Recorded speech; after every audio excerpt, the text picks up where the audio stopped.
May bagong law sa buong Schengen area na mag-start sa October 12, 2025 na tinatawag na EES or Entry-Exit System na inaasahan na fully implemented sa buong Schengen area sa darating na April 10, 2026. Ito ay system na gagamitin sa immigration checkpoint sa airport, seaport, or land border kapag papasok ka sa Schengen area kung ikaw ay galing sa non-Schengen country.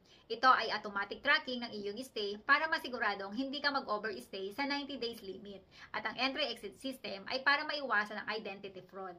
Wala nang manual passport stamping, lahat digital na. Kung may previous overstays, mas madali kang ma-plug sa system. Ang entry-exit system ay i-scan nila ang passport mo. Isi-save nila sa system ang entry date at exit date at duration ng stay para ma-check ang 90 days na maximum limit sa 180 days rules. Kukuhanan ka ng biometrics. Ito yung pipicturean ka at kukuhanan ka ng fingerprints. Isang beses lang ito. At sa unang beses na pumasok ka sa Schengen area, ang data mo itatago sa system for 3 years. At gagamitin ito sa mga susunod na pagpasok at paglabas mo sa Schengen area. Kaya mas mabilis na ang border check dahil stored na ang information mo. Sino ba ang dadaan sa entry-exit system? Sila yung mga tao na hindi citizen ng Schengen area na papasok sa any Schengen countries bilang short stay visitors tulad ng tourist visa, business visa, or visa-free visitors na may allowed lang na mag-stay na hindi lalampas sa 90 days at kung multiple entries, dapat yung 90 days ay magamit sa loob ng 180 days or 6 months. At sa mga taong walang valid resident permit sa any Schengen countries.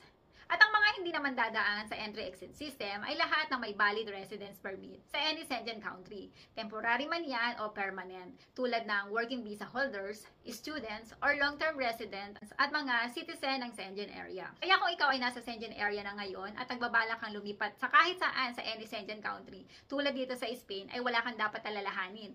Kasi hindi ka naman dadaan sa entry-exit system or EES dahil ikaw ay nasa loob mismo ng Schengen area.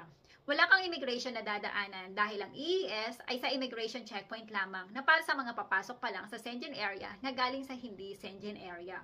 At kung ikaw naman ay magtuturist visa papunta dito sa Schengen area, halimbawa, ang destination mo as tourist ay sa Czech Republic at later on ay lilipat ka dito sa Spain, syempre, dadaan ka muna sa entry-exit system pagdating mo sa Prague Airport or point of entry mo.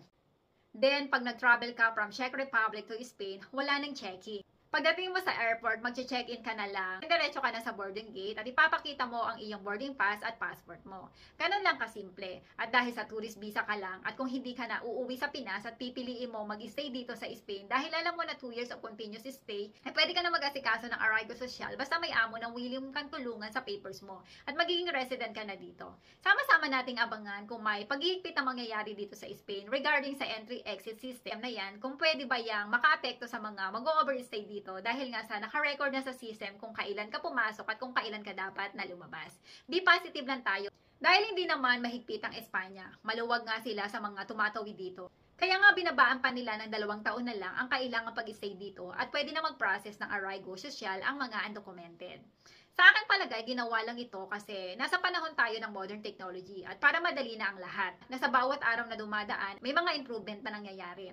Pero I think, same lang sa dati na hindi naman mahigpit dito sa Spain sa mga tao na nag-overstay dito. Ewan lang natin sa ibang part ng Schengen area.